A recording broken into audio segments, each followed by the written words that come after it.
नमस्कार दोस्तों।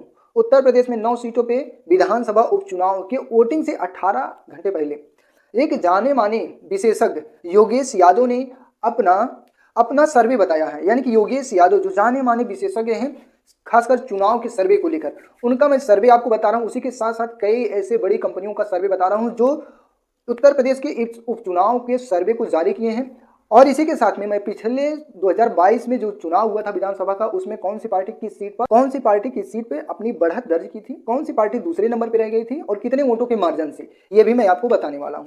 तो यहाँ पे आप लोग देखिए, स्क्रीन पे लगे हैं, यहाँ पे आप देख सकते हैं स्क्रीन पे चार्ट लगा है। इसमें सबसे पहली सीट जो है करहल, योगेश यादव जो अपना सर्वे निकाले हैं उसमें जो पहली सीट है करहल, और इन्हीं के साथ में दैनिक भास्कर का भी सर्वे जो है वो भी मैं बता रहा हूं। पहले इसमें देखिए, करहल में समाजवादी पार्टी पहले नंबर पे थी 2022 के चुनाव में, लेकिन करहल सीट पे समाजवादी पार्टी ने जीत हासिल किया था।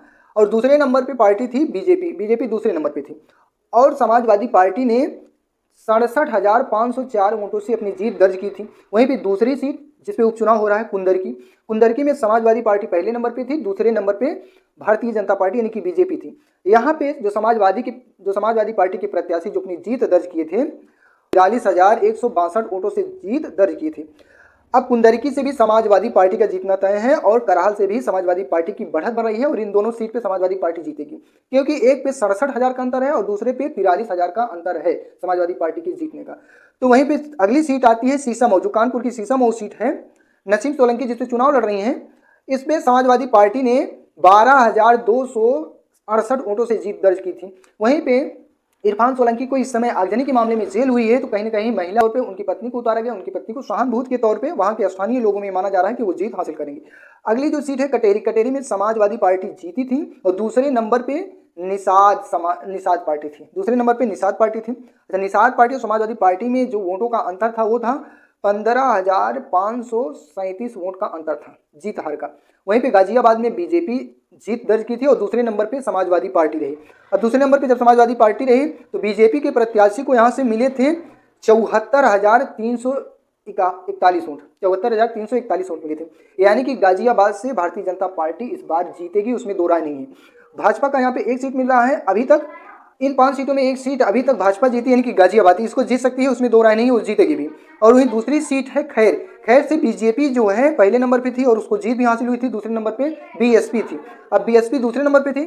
खैर से बीजेपी 74,341 वोट से जीत हासिल की थी। यहाँ भी बीजेपी की बढ़त है और यहाँ से बीजेपी ही जीतेगी।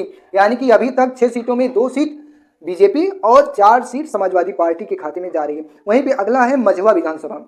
मझवा में निषाद पार्टी के प्रत्याशी जीते थे विनोद बिंद, और वहीं पे दूसरे नंबर पे समाजवादी पार्टी रही। अब विनोद बिंद यहाँ से 33,587 वोट से जीते थे, लेकिन इस बार समाजवादी पार्टी ने बिंद प्रत्याशी उतारा है और भारतीय जनता पार्टी ने यहाँ से मौर्य यानी कि सुष्मिता मौर्य को अपना प्रत्याशी बनाया है। और इस सीट पे 1 लाख प्लस वोटर हैं बिंद समाज के। तो कहीं ना कहीं इस बार समाजवादी पार्टी के खाते में ये सीट जाने वाली है, यानी कि मझवा विधानसभा सीट कहीं ना कहीं समाजवादी पार्टी जीतने में सफल रहेगी। यहाँ से उसकी बढ़त दिख रही है। अगली जो सीट है मीरापुर में आरएलडी जीती थी, पहले नंबर पे थी, दूसरे नंबर पे बीजेपी। अब आरएलडी क्यों जीती थी? समाजवादी पार्टी के साथ में गठबंधन था आरएलडी का, तो यहाँ पे आरएलडी जीत हासिल की थी। 27,380 वोटों से आरएलडी यहाँ पे जीती थी और दूसरे नंबर पे बीजेपी थी। अगला जो लास्ट सीट है वो है फूलपुर में बीजेपी ने अपना यहाँ पे परचम लहराया था, यानी कि बीजेपी पहले नंबर पे थी और दूसरे नंबर पे समाजवादी पार्टी 2,732 वोटों से पीछे रही। 2,732 वोटों से पीछे रही, महज 2700 वोट मानिए, इतने वोटों से समाजवादी पार्टी पीछे रही और बीजेपी यहाँ से जीत हासिल कर दी। लेकिन इस बार मुस्तफा सिद्दीकी को फूलपुर से फिर से प्रत्याशी बनाया गया दोबारा समाजवादी पार्टी का। तो और जो यहाँ से जीते थे प्रवीण पटेल, बीजेपी से प्रवीण पटेल जीते थे, उनको इस समय सांसद बना दिया गया। ये सीट खाली हो गई, तो यहाँ पे चुनाव हो रहा है, इसी वजह से आपको पता है। तो ये वाली सीट भी समाजवादी पार्टी के खाते में जा रही है। यानी कि अभी तक 2 सीट ऐसी है जिस पे बीजेपी का जीतना लगभग तय है, और उन्हीं में से 7 सीटों में से 6 सीट पर समाजवादी पार्टी जीत हासिल करेगी। 1 सीट पर कांटे की टक्कर है, और वो सीट है कहीं ना कहीं मझवा विधानसभा सीट। अब इस पर आपकी जो भी राय है आप अपनी राय दीजिएगा। चैनल पे पहली बार आए हैं तो चैनल को सब्सक्राइब कीजिएगा, वीडियो को ज़्यादा से ज़्यादा शेयर कीजिएगा। धन्यवाद।